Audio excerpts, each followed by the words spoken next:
Hi friends, ఈరోజు మీకు 'రజాకార్' మూవీని ఎక్స్‌ప్లెయిన్ చేయబోతున్నాను. ఇప్పుడు నేను చెప్పబోయే మూవీ స్టోరీ మొత్తం కూడా రియల్‌గా జరిగింది. మనకి ఇండియాకి స్వాతంత్రం ఎప్పుడొచ్చింది? 1947లో కదా! కానీ మన హైదరాబాద్‌కి మాత్రం 1947లో రాలేదు. 48లో వచ్చింది. అసలు హైదరాబాద్‌కి 47లో ఎందుకు రాలేదో ఇప్పుడు మనం తెలుసుకోబోతున్నాం. మూవీ చాలా ఇంట్రెస్టింగ్‌గా ఉండబోతుంది. సో లాస్ట్ వరకు చూడండి. సో ఇక స్టార్ట్ చేద్దామా?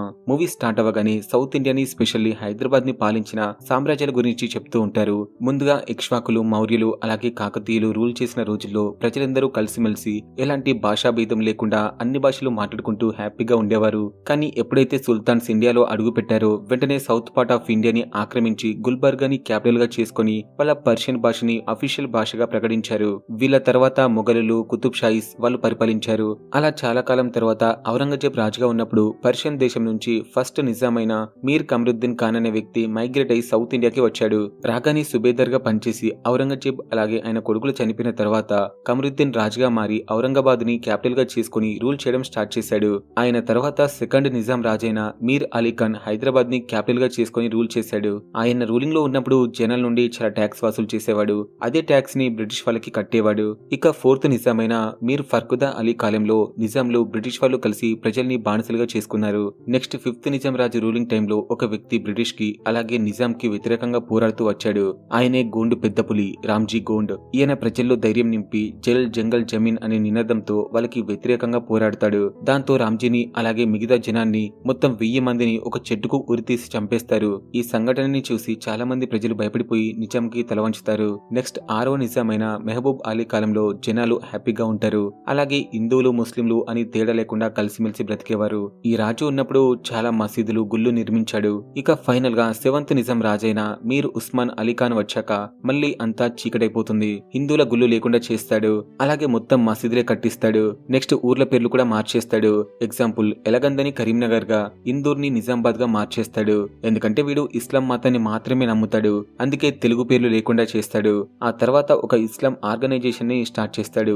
దానికి నాయకుడిగా బహదూర్ అనే వ్యక్తిని నియమిస్తాడు. అతను 12,000 మంది హిందువులని ఇస్లాం మతానికి మార్చేస్తాడు. వీడి తర్వాత ఆ లెగసీని కసిం రజ్వీ అనే రాక్షసుడు తీసుకుంటాడు. వీడితో చాలా మంది రజాకార్లు ఉంటారు. సో వాళ్ళని వెంట పెట్టుకుని అన్ని పనులు చేస్తూ ఉంటాడు. అలా 1947 రానే వస్తుంది. బ్రిటిష్ వాళ్ళు ఇండియాని వదిలేసి ఇండిపెండెన్స్ ఇచ్చి వెళ్లిపోయే టైం వచ్చేస్తుంది. కానీ ఉస్మాన్ మాత్రం హైదరాబాద్ ని ఇండియాలో కలవనివ్వకుండా హైదరాబాద్ ని ఒక ఇస్లామిక్ కంట్రీగా మార్చాలనుకుంటాడు. హైదరాబాద్ కి తుర్కిస్తాన్ అనే పేరు కూడా పెట్టుకుంటాడు.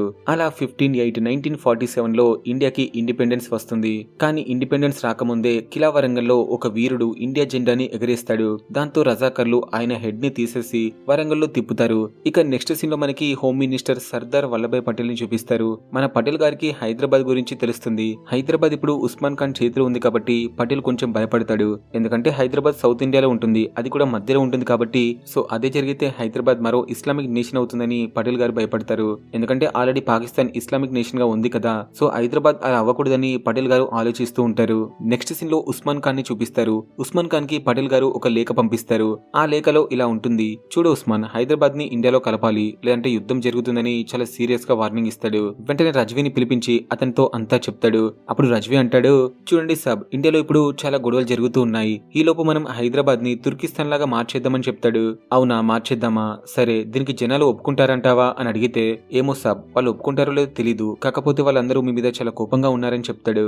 అవునా, నా మీద కోపంగా ఉన్నారా? 200 సంవత్సరాల నుంచి మా వాళ్ళు పరిపాలిస్తూ వస్తున్నారు. వీళ్ళకి నేనేం చేశాను? బాగానే చేశాను కదా, అయినా కూడా నా మీద కోపంగా ఉన్నారా? సరే, నువ్వు ఒక పని చేయి, జనాలందరినీ ఇస్లాం మతంలోకి తీసుకొనిరా. అలాగే జనాలందరూ తెలుగు, హిందీ కాకుండా ఉర్దూ, అరబిక్ నేర్చుకునేలా చూడు. మొత్తం మన వాళ్ళు అయిపోవాలని చెప్తాడు. సుల్తాన్ చెప్పింది విన్నాక రజ్వీ రజాకార్లను తీసుకుని ఒక ప్లేస్ కి వెళ్తాడు. అక్కడ ఒక మాస్టరు పిల్లలందరికీ చదువు చెప్తూ ఉంటాడు, అది కూడా తెలుగులో. దాంతో రజ్వీకి చాలా కోపం వచ్చేసి మాస్టర్ ని కొడుతూ, రేయ్, ఉర్దూ నేర్పించాల్సింది పోయి తెలుగు నేర్పిస్తావా అని చెప్పి ఆ మాస్టర్ ని చంపేస్తాడు. అలాగే అక్కడున్న చిన్నపిల్లలందరినీ పాపం చంపేస్తాడు. అలా కొన్ని రోజులు గడిచిన తర్వాత బ్రిటిష్ అధికారులు ఉస్మాన్ దగ్గరికి వచ్చి స్టాండ్ స్టిల్ అగ్రిమెంట్ గురించి మాట్లాడుతూ ఉంటారు. స్టాండ్ స్టిల్ అగ్రిమెంట్ ప్రకారం హిందుస్థాన్ లో ఉన్న అన్ని ప్రాంతాలు హిందుస్థాన్ లో కలిసిపోవాలి, లేదంటే కాన్సిక్వెన్సెస్ చాలా సీరియస్ గా ఉంటాయని ఆ అగ్రిమెంట్ లో ఉంటుంది. అలాగే నిజాం వాళ్ళకి 1 year టైం ఇస్తారు. ఈ 1 year లోపు హైదరాబాద్ ని హిందుస్థాన్ లో కలపాలి, లేదంటే యుద్ధం జరుగుతుందని ఆ అగ్రిమెంట్ లో ఉంటుంది. ఇదే విషయం బ్రిటిషర్స్ ఉస్మాన్ తో చెప్తూ ఉంటారు. అప్పుడే అక్కడికి రజ్వీ వచ్చి హైదరాబాద్ ని హిందుస్థాన్ లో కలపడానికి అస్సలు ఒప్పుకోడు. అవసరమైతే హైదరాబాద్ పాకిస్తాన్ లో కలిసిపోతుంది, అంతేకాని హిందుస్థాన్ తో కలిసిపోదని చెప్తాడు. అది వినగానే బ్రిటిషర్స్ అంటారు, చూడండి, హైదరాబాద్ ని తుర్కిస్తాన్ చేయడం అంత ఈజీ కాదు. మీకు పోర్ట్ ఉండాలి, అలాగే కామన్వెల్త్ లో మెంబర్షిప్ ఉండాలి. అన్నిటికీ మించి ఇక్కడున్న మెజారిటీ ప్రజలు రాజరికాన్ని కోరుకోవాలని చెప్తాడు. అది వినగానే రజ్వి అంటాడు, అవును ఇక్కడ చాలా మంది జనాలున్నారు, వాళ్ళందరూ కూడా హిందూసే, మనం మత మార్పిడి చేపిద్దాం, ఎట్లాగో వాళ్ళు ముస్లిమ్స్ అయిపోతారు, సో ఆటోమేటిక్ గా మన సైడే ఉంటారు. అలాగే ఏదైనా ప్రాబ్లం వస్తే హిందుస్థాన్ తో ఫైట్ చేద్దాం, మన దగ్గర అన్ని ఉన్నాయి, అన్నిటికీ మించి డబ్బు ఉంది, అలాగే మనకి యుద్ధం చేయడానికి వెపన్స్ కావాలి, పాకిస్తాన్ దగ్గర చాలా వెపన్స్ ఉన్నాయి, సో మనం పాకిస్తాన్ వాళ్ళకి హెల్ప్ చేస్తే వాళ్ళు మనకి వెపన్స్ ఇస్తారు, ఎందుకంటే పాకిస్తాన్ ఇప్పుడు ఫైనాన్షియల్ క్రైసిస్ లో ఉంది, సో మనం వాళ్ళకి డబ్బులు ఇస్తే వాళ్ళు మనకి వెపన్స్ ఇస్తారని చెప్తాడు. రజ్వి చెప్పింది ఉస్మాన్ ఒప్పుకొని వెంటనే 20 కోట్లని పాకిస్తాన్ కి పంపించేస్తాడు. ఈ 20 కోట్లు కూడా ప్రజల దగ్గర దోసుకునే సొమ్మే, సో ఆ సొమ్ము మొత్తాన్ని పాకిస్తాన్ కి పంపించేస్తాడు. నెక్స్ట్ హైదరాబాద్ కి పోర్ట్ ఏరియా కావాలి కాబట్టి గోవాని కొనేద్దాం అనుకుంటాడు. ఆ తర్వాత కామన్వెల్త్ లో మెంబర్షిప్ తెచ్చుకోవచ్చు అనుకుంటాడు. సో ఇవన్నీ కూడా వాళ్ళకి చెప్తూ ఉంటాడు. అలా కొన్ని రోజులు గడిచిన తర్వాత రజ్వి కొంతమంది ముస్లిమ్స్ ని మైగ్రేట్ చేపించి హైదరాబాద్ కి తీసుకొస్తాడు. అలాగే 20,000 మంది హిందూస్ ని తీసుకుని వచ్చి ఒక చిన్న మిలిటరీని అయితే సెట్ చేసుకుంటాడు. ఎందుకంటే ఫ్యూచర్ లో హిందుస్థాన్ తో గొడవ అయితే వీళ్ళే కదా యుద్ధం చేయాలి, అందుకే మొత్తం రెడీ చేసుకుని పెట్టుకుంటాడు. రజ్వి ఇదంతా చేస్తున్నాడని పటేల్ గారికి తెలిసిపోతుంది. వెంటనే పటేల్ గారు మున్షి అనే వ్యక్తిని పిలిపించి అతనికి హైదరాబాద్ గురించి మొత్తం చెప్పి 3 months లో ఏదో ఒకటి చేయాలని అతనితో అంటాడు. మున్షి కూడా హైదరాబాద్ కి హెల్ప్ చేయడానికి ఒప్పుకుంటాడు. నెక్స్ట్ సీన్ లో ఒక గ్రామాన్ని చూపిస్తారు. ఆ గ్రామంలో ఒక అమ్మాయి పూడు పోసుకుంటూ ఉంటుంది. సో ఆటోమేటిక్ గా పెయిన్స్ వస్తాయి కదా, సో అరుస్తూ ఉంటుంది. దాంతో వాళ్ళమ్మ ఒక గుడ్డ తీసుకుని వచ్చి తన నోట్లో పెడుతుంది అరవకుండా, ఎందుకంటే అప్పుడు ఏది చేసినా కూడా ట్యాక్స్ కట్టాల్సి ఉంటుంది, అందుకే తను ఏడుస్తుంది కాబట్టి గుడ్డ తీసుకుని పెడుతుంది. ఆ తర్వాత తను ఒక అందమైన అమ్మాయికి జన్మనిస్తుంది. సో పుట్టింది ఆడపిల్ల కాబట్టి ట్యాక్స్ ఎక్కువగా ఉంటుందని ఆ ఆడపిల్లని చంపేస్తుంది. దాంతో అక్కడున్న వాళ్ళందరూ చాలా బాధపడతారు. అప్పుడే అక్కడికి రజాకర్లు వచ్చి ఏమైంది అని అడిగితే ఒక ఆడపిల్ల పుట్టి చనిపోయిందని చెప్తారు. అవునా, అయితే డబుల్ ట్యాక్స్ కట్టాలి, ఎందుకంటే ఆడపిల్ల పుట్టింది అలాగే చనిపోయింది, ట్యాక్స్ కట్టాలి అని చెప్పి అక్కడి నుంచి వెళ్ళిపోతాడు. దాంతో వాళ్ళు ఆడపిల్లని చంపుకున్నందుకు చాలా బాధపడతారు. నెక్స్ట్ సీన్ లో మరొక గ్రామాన్ని చూపిస్తారు. ఆ గ్రామంలో ఆడవాళ్ళంతా కలిసి వరి కోస్తూ ఉంటారు. అప్పుడే అక్కడికి దొర మనుషులు వచ్చి వడ్లన్నీ మాకే ఇవ్వాలని అడుగుతూ ఉంటారు. దాంతో అక్కడ ఉన్న ఆవిడకి కోపం వచ్చేసి నేను ఎందుకు ఇవ్వాలరా, ఈ పొలాన్ని నేను కౌలుకు తీసుకున్నా, పండించుకున్నా, అలాగే ఈ వడ్లు నావి అని చెప్తుంది. అవునా, ఎవరు పండించినా కూడా ఇవి దొరగారికే చెందుతాయని అతను చాలా తప్పుగా మాట్లాడతాడు. దాంతో ఆవిడకి చాలా కోపం వచ్చేసి ఆ దొరగారి మనుషుల్ని కొట్టేసి పంపించేస్తుంది. నెక్స్ట్ డే ఆ ఊరి దొర వచ్చేసి ఆవిడని చంపేద్దాం అనుకుంటాడు. అప్పుడే అక్కడికి ఆ ఊరి పటేల్ వచ్చి ఆవిడని కాపాడి అక్కడున్న దొరకి వార్నింగ్ ఇస్తూ ఉంటాడు. ఒరే, నువ్వు నిజాంకి అమ్ముడుపోయావు, నువ్వు అసలు దొరవే కాదు, అలాగే చాలా మంది అమ్మాయిల్ని రేప్ చేశావు, నువ్వు ఒక వేస్ట్ ఫెయిల్ అని తిడుతూ ఉంటాడు. దాంతో దొరకి కోపం వచ్చి పటేల్ ని చంపాలనుకుంటాడు. వెంటనే పటేల్ అలాగే అతని స్నేహితుడు కలిసి అక్కడ ఉన్న వాళ్ళందరినీ కొట్టి దొరని పంపించేస్తాడు. ఆ తర్వాత ఆవిడ వడ్లు తీసుకుని వెళ్తూ ఉంటుంది. సో పటేల్ కూడా తనకి హెల్ప్ చేస్తాడు. అలా వెళ్తూ ఉండగా దొర పోలీస్ వాళ్ళని తీసుకుని వచ్చి కొన్ని డాక్యుమెంట్స్ చూపించి చూడండి సార్, తను పండించిన పొలం నాది, సో ఆ వడ్లు నాకే దక్కుతాయని చెప్తాడు. కానీ అప్పట్లో న్యాయం కంటే అన్యాయమే ఎక్కువ జరిగింది కాబట్టి ఆ వడ్లన్నీ దొర తీసేసుకుంటాడు. ఆ తర్వాత పటేల్ ని పోలీస్ వాళ్ళు స్టేషన్ కి తీసుకెళ్లి చాలా కొడుతూ ఉంటారు. ఎందుకంటే ఇందాక దొర మనుషుల్ని కొట్టాడు కదా, సో అందుకే అతన్ని తీసుకెళ్లి చాలా కొడుతూ ఉంటారు. కాసేపటి తర్వాత పోలీస్ స్టేషన్ కి రజ్వి వచ్చి పటేల్ ని వాళ్ళ ఊరికి తీసుకెళ్లి ప్రజల ముందే దారుణంగా కొడుతూ ఉంటాడు. అప్పుడే ఆవిడ వచ్చి రజ్వి కాళ్ళు పట్టుకుని చాలా బ్రతిమిలాడుతూ ఆ పటేల్ సార్ ని వదిలేయమని అడుగుతుంది. కానీ రజ్వి ఏమో అస్సలు వినిపించుకోడు, అందరి ముందే దారుణంగా చంపేస్తాడు. నేను చెప్పలేను కానీ అతని చెవిలో రాళ్లు పెట్టి పాపం కొట్టి చంపేస్తారు. అలాగే అక్కడున్న అబ్బాయిల్ని కూడా పాపం దారుణంగా లేపేస్తారు. నెక్స్ట్ కొంతమంది రజాకర్లు మరొక ఊరికి వెళ్లి అక్కడున్న ఊరి జనాన్ని భయపెడుతూ ఇస్లాం కి మారిపోండి అని చెప్తూ ఉంటారు. కానీ ఆ ఊర్లో ఉన్న వాళ్ళందరూ హిందూస్ కాబట్టి అస్సలు మారమని చెప్తూ ఉంటారు. దాంతో వాళ్ళకి చాలా కోపం వచ్చి అందరినీ కొడుతూ ఉంటారు. అలాగే ఆడవాళ్ళపై చాలా నీచంగా ప్రవర్తిస్తూ ఉంటారు. మగవాళ్ళనైతే నిలబెట్టి ఒక కట్టెకి కూర్చుతారు. అది నేనైతే ఎక్స్ప్లెయిన్ చేయలేను. మరికొందరి మొగాళ్ళ ప్రైవేట్ పార్ట్ లో ఇనుపరాడ్ని వెయిట్ చేసి వేస్తారు. ఇటువైపు అమ్మాయిల మీద పడిపోయి వాళ్ళ శారీస్ తీసేసి మట్టి పోస్తారు. ఏం చేసినా ఎంత చేసినా ఆ ఊరి జనాలు సైలెంట్ గానే ఉంటారు. దాంతో రజాకారులకి చాలా కోపం వచ్చేసి ఒక అమ్మాయిని పట్టుకుని తన ప్రైవేట్ పార్ట్స్ ని కట్ చేద్దాం అనుకుంటాడు. దాంతో ఆ జనాలకి చాలా బాధేసి సరే సార్, మీరు చెప్పిందే చేస్తాం, ఆ అమ్మాయిని వదిలేయండి, మీరు చెప్పినట్టుగానే ఇస్లాం మతానికి కన్వర్ట్ అవుతామని చెప్తారు. అవునా సరే అని చెప్పేసి వాడి మీసాలు తీసి ముస్లిం లాగా తయారు చేస్తారు. అమ్మాయిల బొట్లు తీసేస్తారు. అలాగే పూజార్లు అయితే వాళ్ళ పిలకలు కట్ చేస్తారు. అది చూసి ఊరి వాళ్ళంతా ఏడుస్తూ ఉంటారు. అంతా అయిపోయాక ఒక చిన్న పిల్లని పట్టుకుని అక్కడి నుంచి వెళ్లిపోతారు. ఈ విషయం తెలుసుకున్న కొంతమంది వీరులకి రక్తం మరిగిపోతూ ఉంటుంది. ఎప్పుడెప్పుడు ఆ రజాకర్లని లేపిద్దామని ఉంటుంది. అదే రోజు నేటి వీరులంతా కలిసి ఆ ఊరికి వెళ్లి శుద్ధి చేస్తారు. అలాగే ఆ ఊర్లో ఉన్న ప్రజలు ఇస్లాం మతాన్ని వదిలేసి హిందూ సాంప్రదాయాల ప్రకారం అన్ని చేస్తూ ఉంటారు. ఒక గోమాతను తీసుకొచ్చి పద్ధతిగా అన్ని చేసి అక్కడి నుంచి వెళ్లిపోతారు. నెక్స్ట్ డే మార్నింగ్ లేచి చూస్తే ఆ గోమాతని దారుణంగా చంపేస్తారు. దాంతో ప్రేమగా పెంచుకున్న ఆవుని చంపడంతో అక్కడున్న బసవకి చాలా కోపం వచ్చేసి రజాకర్లని చంపుతూ ఉంటాడు. అలా కొట్టడంతో ఇంకా చాలా మంది రజాకర్లు వచ్చి బసవని చంపేస్తారు. ఆ తర్వాత రజ్వి ఆ ఊరికి వెళ్లి ఆ ఊరు మొత్తాన్ని తగిలేస్తాడు. అలాగే చాలా మంది మనుషులు చనిపోతారు. ఇప్పుడు జరిగినవన్నీ కూడా పటేల్ సార్కి తెలుస్తుంది. దాంతో పటేల్కి చాలా కోపం వచ్చేస్తుంది. వెంటనే ప్రధానమంత్రి నెహ్రూ గారి దగ్గరికి వెళ్లి మాట్లాడుతూ అంతా చెప్తాడు. అప్పుడు నెహ్రూ గారు అంటారు, వాళ్ళకి మనకి ఒక అగ్రిమెంట్ ఉంది, ఆ అగ్రిమెంట్ అయిపోయిన తర్వాత ఏదైనా చేద్దామంటాడు. నెక్స్ట్ సీన్ లో ఉస్మాన్ ని చూపిస్తారు. ఉస్మాన్ అతని 100 మంది భార్యలతో ఎంజాయ్ చేస్తూ ఉంటాడు. అప్పుడే కొంతమంది ఆడపడుచులు ఉస్మాన్ బాగుండాలని కుంకుమ, పసుపు అలాగే కొన్ని వస్తువులు తీసుకొని వస్తారు. దాంతో ఉస్మాన్ కి చాలా కోపం వచ్చేసి వాటన్నిటిని విసిరేస్తాడు. నెక్స్ట్ సీన్ లో మున్షిని చూపిస్తారు. మున్షి ఇప్పుడు హైదరాబాద్ లోనే ఉంటాడు. అప్పుడే మున్షి దగ్గరికి ఒక వ్యక్తి వచ్చి ఒక దారుణమైన స్టోరీని చెప్తాడు. అప్పుడు మనకి ఆ స్టోరీ చూపిస్తారు. గాన్లపూర్ అనే ఊరిలో కొంతమంది ఆడపడుచులు బతుకమ్మ పండుగ సెలబ్రేట్ చేసుకుంటూ ఉంటారు. అప్పుడే అక్కడికి రజవి వచ్చి బతుకమ్మ పండుగని ఆపేసి అమ్మాయిల ఒంటి మీద ఉన్న శారీస్ ని తీసేస్తాడు. దాంతో ఆడపిల్లలందరూ వాళ్ళ తల్లిదండ్రుల ముంగటి నగ్నంగా నిల్చుంటారు. అది చూసి మిగతా వాళ్ళందరికీ చాలా ఏడుపు వచ్చేస్తుంది. కానీ రజ్వీకి మాత్రం కొంచెం కూడా బాధేదు. అలాగే బతుకమ్మ ఆడిస్తూ ఉంటాడు. బతుకమ్మ ఆడిన తర్వాత ఆడవాళ్ళందరినీ తగలబెట్టేస్తారు. ఇదంతా వింటున్న మున్షికి చాలా ఏడుపు వచ్చేస్తుంది. వెంటనే పటేల్ కి చెప్దామనుకుంటాడు, కానీ చెప్పడు. ఎందుకంటే పటేల్ గారు గాంధీజీ పోయిన బాధలో ఉంటారు. ఇప్పుడు చెప్తే బాగోదని అస్సలు చెప్పడు. ఇటువైపు ముసలోని చూపిస్తారు. ముసలోడు మస్తు హ్యాపీగా ఉంటూ తన భార్యతో ఇంటిమేట్ అవుతూ తనతో అన్ని విషయాలు చెప్తూ ఉంటాడు. చూడు, త్వరలో నేను హైదరాబాద్ ని తుర్కిస్తాన్ చేస్తాను, అలాగే మనం అనుకున్నవన్నీ సక్రమంగా జరుగుతున్నాయని చెప్తాడు. నెక్స్ట్ సీన్ లో మరొక విలేజ్ ని చూపిస్తారు. ఆ విలేజ్ లో ఉన్న ఒక అమ్మ తన కొడుక్కి పాలు తాగించాలనుకుంటుంది. కానీ అప్పుడే అక్కడికి ఒక ముస్లిం పర్సన్ వచ్చి ఆ పాలు తాగేస్తాడు. ఆ తర్వాత ఒక అమ్మాయి పెద్ద మనిషి అయిందని తెలుసుకొని వెంటనే తనని రేప్ చేద్దాం అనుకుంటాడు. దాంతో ఆ అమ్మాయి ప్రతి ఒక్కరి దగ్గరికి వెళ్లి హెల్ప్ చేయమని అడుగుతూనే ఉంటుంది. కానీ ఒక్కరు కూడా తనకి హెల్ప్ చేయరు. అప్పుడే కొంతమంది ఆడపడుచులు వచ్చి వాడి మీద మట్టి పోసి అతన్ని తరిమేస్తారు. ఈ విషయం తెలుసుకున్న రజాకార్లు మగాళ్ళందరినీ చంపేస్తూ ఉంటారు. కొంతమంది ఆడపడుచులు వాళ్ళ భర్తల్ని దాచిపెడతారు. ఈ విషయం తెలుసుకున్న రజ్వీకి చాలా కోపం వచ్చేసి మీ భర్తలు ఎక్కడ అని చెప్పి వాళ్ళని చాలా కొడుతూ ఉంటారు. అలాగే ప్రెగ్నెంట్ తో ఉన్న అమ్మాయిని తీసుకొచ్చి పాపం పైకి పంపించేస్తారు.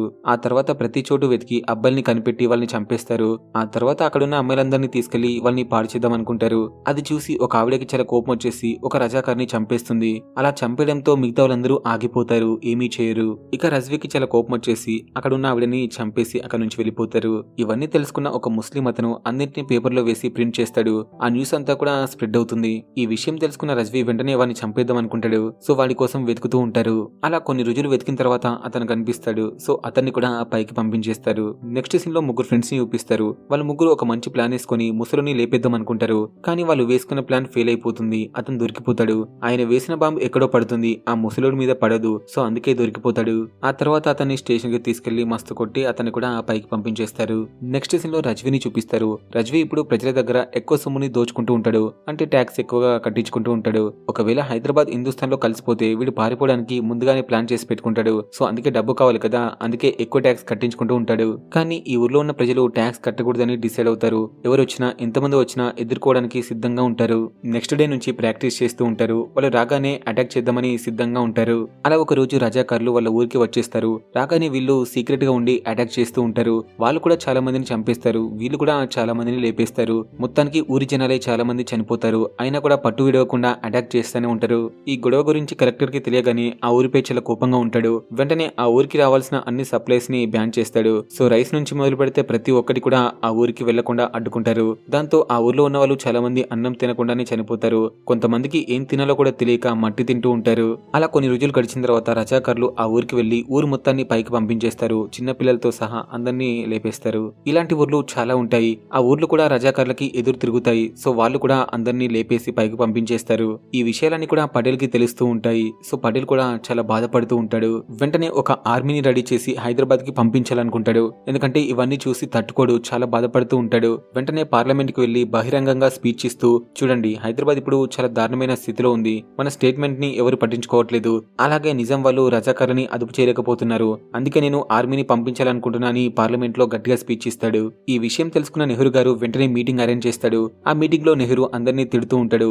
ఎందుకు మీరు ఇలా చేస్తున్నారు, ఇంకా గడువు ఉంది కదా, అప్పటి వరకు వెయిట్ చేద్దామని అతను చెప్తూనే ఉంటాడు. దాంతో పటేల్ కి ఏం చెప్పాలో తెలియక అక్కడి నుంచి వెళ్ళిపోతాడు. పటేల్ తో పాటు అక్కడున్న వాళ్ళు కూడా పటేల్ చెప్పిన దానికి అంగీకరిస్తారు. అంటే ఆర్మీని హైదరాబాద్ కి పంపించాలనుకుంటాడు కదా పటేల్, సో దానికి అంగీకరిస్తాడు. సో అందరూ ఒప్పుకున్నాక నెహ్రూ గారు ఒప్పుకోకుండా ఉంటారా, ఆయన కూడా ఒప్పుకుంటారు.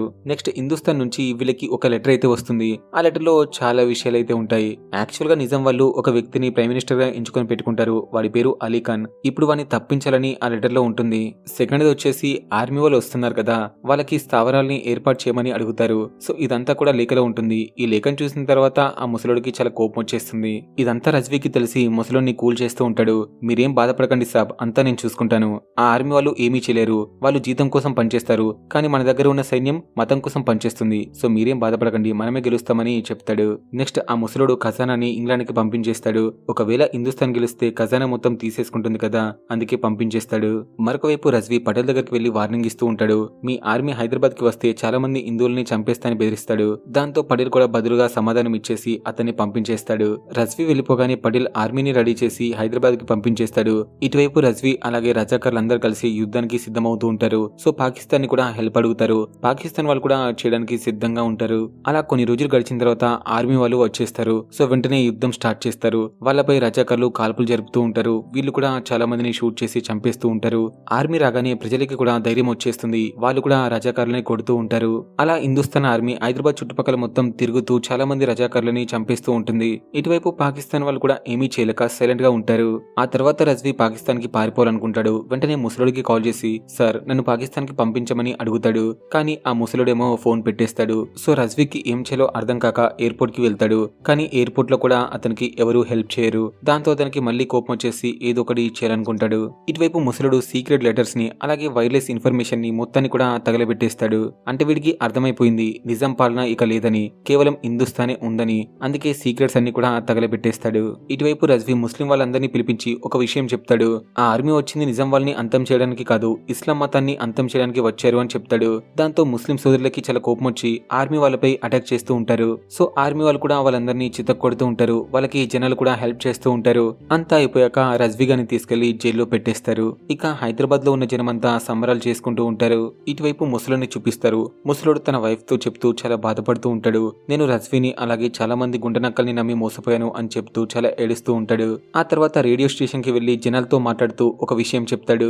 నేను నా పదవికి రాజీనామా చేస్తున్నాను, అలాగే రజాకర్లను తీసేస్తున్నాను. ఇప్పుడు హైదరాబాద్ హిందుస్థాన్ లో కలవబోతుంది. సో మీరందరూ కూడా హ్యాపీగా ఉండండి, ఎలాంటి మతభేదం కులభేదం లేకుండా అందరూ కలిసిమెలిసి ఉండండి అని ఒక పెద్ద స్పీచ్ ఇస్తాడు. ఇక హైదరాబాద్ హిందుస్థాన్ లో కలిసే డేట్ వచ్చేస్తుంది. అదే 17/9/1948. సో మనకొచ్చింది 1947 లో కాదు, హైదరాబాద్ కు వచ్చింది 1948 లో. ఇక ఫైనల్ గా సర్దార్ వల్లభాయ్ పటేల్ మాట్లాడుతూ నేను హైదరాబాద్ మరో పాకిస్తాన్ అవ్వకూడదనే ఇలా చేశాను అని చెప్పి అందరికి ఒక పెద్ద స్పీచ్ అయితే ఇస్తాడు.